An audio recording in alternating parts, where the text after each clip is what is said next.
सवाल है कि सर गुड मॉर्निंग सर, मेरा जमीन का रिकॉर्ड बिहार सरकार के नाम से चढ़ गया और पुराना खतियान दादाजी के नाम से। देखिए बहुत सारा लोगों का ऐसा प्रॉब्लम है कि उनका जो पुराना खतियान है, ठीक है।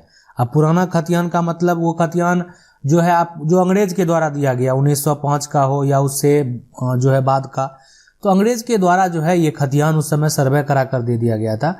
तो ये जिनके नाम से बन गया ना, उसी के आधार पर सरकार ने सर्वे किया कि ठीक है अब उसको जो है एक तरह से काहे कि इससे बहुत लोगों का जमीन बिक्री भी हुआ। तो उसमें क्या हुआ कि सरकार जो है दोबारा सर्वे कराया और सर्वे कराने के बाद सरकार ने भी खतियान दिया। लेकिन इसमें हुआ क्या, बहुत धांधली हुआ ये कि उसके बाद बहुत सारा लोगों का जो है जमीन का वो गड़बड़ हो गया। गड़बड़ ये हो गया कि बहुत सारा निजी जमीन को सरकारी बना दिया बहुत सारा। लेकिन इसके लिए सरकार जो है सुधार का प्रक्रिया उस समय भी लाया था और अभी भी इसका प्रक्रिया जो है न्यायालय को दिया हुआ है। तो इसके लिए अगर आपका यहाँ पे जो है और ये पूछ रहे हैं कि उसमें कुछ जमीन जो है पिताजी ने बेची थी, रसीद कभी नहीं कटा, मैं वो जमीन जो है बीबी के नाम से खरीद लिया, पिताजी जिसको बेचा था वो रसीद कटा है, अब मैं क्या करूं? ठीक है, शुद्धि पत्र बना लिया है, रसीद नहीं कट रहा है, किसके नाम से रसीद कटे हैं? देखिए अगर आपका जो खतियान है ना, सबसे पहले वो अगर खतियान है मतलब सारा उसी के अनुसार आपका काम हो जा रहा है तो आप करवा सकते हैं। लेकिन अगर खतियान जो है दादाजी के पुराना नाम से है और नया जो है वो बिहार सरकार के नाम से चढ़ गया है, तो अगर मान लेते हैं इसका सुधार आपका हो जा रहा है तो आप करवा सकते हैं। अगर लेकिन रसीद कटना चाहिए सारा कुछ, और नहीं तो इसका सुधार का वर्तमान में जो एक तरह से नियम को अगर देखा जाए तो वो सिविल कोर्ट को दिया गया है, तो टीएस टाइटल सूट करना पड़ेगा और टीएस में नोटिस हो जाएगा किसको, बिहार सरकार को। तो बिहार सरकार को वहाँ पे देखने के बाद जो है अगर लगेगा कि ये संपत्ति जो है गलत तरीके से यहाँ आ गया है तो फिर वो आपके नाम से वो हो जाएगा और वो एक तरह से आपका लीगल हो गया, मतलब वो जो है आगे चल के भी कभी कोई तरह का दिक्कत नहीं होगा। अगला सवाल देखते हैं।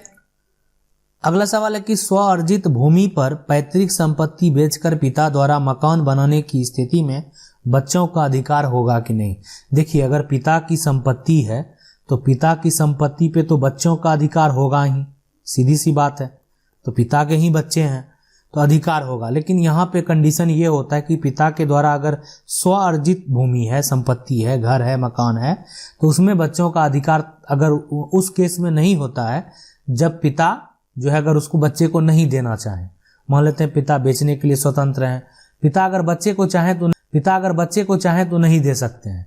लेकिन यहाँ पे कंडीशन है कि पिता ने संपत्ति अपनी कमाई से नहीं पैतृक संपत्ति को बेच कर खरीदा है, तो ये चीज जो है जब अगर पिता ऐसा करेंगे, ठीक है, मान लेते हैं बेच देंगे उस घर को, तो वो बेच अगर देंगे तो आप एक्शन ले सकते हैं। इसलिए कि वो पिता का एक तरह से अगर पैतृक संपत्ति को बेच कर खरीदते हैं तो वो स्वअर्जित नहीं होगा। ठीक है, ये प्रूफ होने के बाद मतलब पिता का कोई भी जो संपत्ति खरीद रहे हैं तो उनका कुछ भी कमाई का तो सोर्स होना चाहिए, इनकम का सोर्स होना चाहिए। सर्विस करते थे, बिजनेस करते थे, कैसे खरीदे, वो सारा बात है। अगर वो पैतृक संपत्ति को बेच कर खरीदे हैं तो सीधी सी बात है उस पे सारे बच्चों का वही अधिकार होगा जो पैतृक संपत्ति पे अधिकार होता है। अगला सवाल है कि सर आप मेरे सवाल का जवाब नहीं दे रहे। नहीं, बिल्कुल विनय कुमार जी, हम आज आपका सवाल आ गया, हम जरूर जवाब देंगे। ये पूछ रहे सर मेरे दोनों तरफ से जमीन है और उसमें रास्ता भी दिए हम लोग, और अब जो है गांव के लोग जो है जबरदस्ती रोड बना रहे हैं। जब हम लोग रोकने जाते हैं तो यहाँ पे प्रशासन आकर हम लोग को वहां से हटा देता है, क्या करें बताइए सर। सबसे बड़ी बात है कि जो आपका जमीन है, रास्ता है, तो अगर उसमें आपकी वो निजी जमीन है, ठीक है, निजी जमीन है तो उस पे तो रोड बनाने का अधिकार ही नहीं है। सबसे पहली बात, अगर बनाया जा रहा है तो सबसे अभी फिलहाल वर्तमान में आप एसडीओ के पास केस फाइल कर दीजिए, अगर प्रशासन ऐसा करते भी हैं तो। लेकिन करने के बाद हाँ, रास्ता संबंधित विवाद है, एसडीओ एसडीएम के पास आप जो है यानी केस फाइल कर दीजिए। उसके बाद अगर मान लेते हैं यहाँ से आपका ये मामला का हल नहीं निकलता है तो बिल्कुल इसको जो है अगर मान लेते हैं कि रोड बनाया जा रहा है, अब निजी जमीन अगर आपका है, सरकारी जमीन है, तो बिल्कुल तो बिल्कुल वो स्वतंत्र हैं लेने के लिए। लेकर निजी जमीन है, अगर उस पर रोड बनाया जा रहा है तो बिना मुआवजा का रोड सरकारी नहीं बन सकता है। आपको उस जमीन का 4 गुना मुआवजा दिया जाएगा, ठीक है, या जो भी उसका मुआवजा का राशि होता है। तो इसलिए आप तुरंत उसके लिए जो है पहले तो एसडीएम के पास वहां पे करें कि आपकी निजी जमीन को लिया जा रहा है और जबरदस्ती तरीके से लिया जा रहा है, नहीं सुनता। और एसडीएम को मुआवजा से संबंधित भी सारा कुछ देखना रहता है। तो अगर नहीं कुछ होता सोल्यूशन तो तुरंत सिविल में भी याचिका दायर करके नोटिस कर दें, ठीक है। तो जमीन अगर मान लेते हैं जबरदस्ती ले भी लिया तो आप जरूर लड़के मुआवजा हासिल कर सकते हैं। अगला सवाल है कि सर हम 30 ईयर से जो है कब्जा किए हुए हैं यहाँ पे, तो भूमि पर जो है हमारी होगी क्या?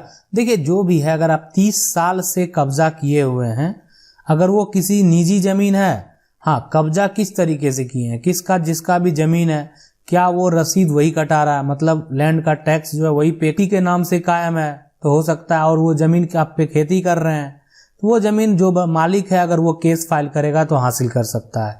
रही बात अगर आप लंबे समय से कब्जा है, वो जमीन पे आप रह रहे हैं, घर बनाए हुए हैं, है ना, तो उस केस में, और उसके अलावा आपके पास कोई जमीन भी नहीं है, तो उस केस में जो है आप ये जमीन जो है एक तरह से, और वो जमीन मालिक का नाम जो है वो लैंड का टैक्स भी नहीं पे कर रहा है, तो उस केस में आप जो है यहाँ पे प्रतिकूल कब्जा का दावा कर सकते हैं। मतलब 12 साल से अधिक अगर कब्जा किए हुए हैं तो आप मालिकाना हक का दावा न्यायालय में कर सकते हैं, ठीक है। और आप अपने होने के लिए आप चाहें तो अगर कोई जमीन पे कब्जा किए हुए तो कोशिश करें कि जो है अधिकारी से बात करके देखें, हो सकता है आपके नाम से बंदोबस्त हो जाए, तो वो आपका एक वैलिड पेपर बन जाता है। बहुत लोगों के पास अगर मान लीजिए पर्चा के लिए आप एलिजिबल हैं तो पर्चा भी कटवा सकते हैं। अगला सवाल है कि सर किसी ने हमारे ऊपर झूठा सिविल केस किया था, केस हम जीत गए हैं, अब हम उनसे जो है जुर्माना कैसे लें कोर्ट से? देखिए कोर्ट से अगर जुर्माना का, जैसे केस आप जीते उसमें जुर्माना के लिए जो है अगर आप वहां पे ऐसा कोई ये किया गया है, ठीक है, तो उस केस में जो है आप ले सकते हैं। और किस आधार पे जो है केस, तो हाँ बिल्कुल कर सकते हैं, मतलब एक आधार बहुत सारा हो सकता है इसका। लेकिन अगर मान लेते हैं कोई जमीन संबंधित विवाद है और उसमें आपका डिग्री हो गया है तो वैसा केस है, मतलब कुछ उसका भी उसमें इन्वॉल्व था, तो उस केस में हाँ, लेकिन कोर्ट का अगर कुछ ऐसा आदेश हुआ है कि आपको उसमें उसका मुआवजा दिया जाएगा, ये दिया जाएगा, उस केस में दूसरा पार्टी नहीं दे रहा, तो फिर आप केस कर सकते हैं। ऐसे जो है आप कोई आधार पे मान लेते हैं, ऐसे नहीं कर सकते हैं। अगर वो आप परिवार के लोग ही हैं आपके, जो कि आप जिससे आपका केस जीते हैं, ठीक है, मान लेते हैं वो गलत ही किया, तो उस केस में ठीक है। अगर ऐसा है तो कोई जरूरी नहीं है, करना चाहें तो मुकदमा है, किसी को किसी भी आधार पे जो है किया जा सकता है, कोई बड़ी बात नहीं है। और होता भी है, झूठे मुकदमे कितने होते हैं आप देखते हैं न्यूज में, ये बहुत सारे आते रहते हैं। यहाँ इनके द्वारा जो है ये कोर्ट में ये याचिका दायर कर दिया गया, तो यहाँ इनका ये जो है कोर्ट में केस बन गया, तो ऐसे बहुत सारे होते भी हैं। सवाल है कि पार्टीशन सूट कौन सा कोर्ट में करें, जहां जमीन रजिस्ट्री होता है वहां या जहां केस चलता है वहां? देखिए पार्टीशन सूट जो है ना, आप जाइए अपने अनुमंडल में ही जो है सब जज के पास आप कर सकते हैं पीएस फाइल, ठीक है, वहां से जो है सिविल कोर्ट में केस फाइल कीजिए और उसके साथ जो भी डॉक्यूमेंट है, जितना बार बहुत बार बताए हुए हैं पार्टीशन सूट करने के लिए, अगर मान लेते हैं आपका खतियानी जमीन है, पैतृक जमीन है, तो आप जो है खतियान ओरिजिनल जो है वो आप जरूर निकाल लें, ठीक है, खतियान का जरूरत आपको पड़ेगा वहां पे। और उस आधार पे पार्टीशन वंशावली जरूर बनवा लें और उस आधार पे आप पार्टीशन सूट फाइल कर सकते हैं और अपना हक जो है वो ले सकते हैं और अपना हक जो है वो ले सकते हैं।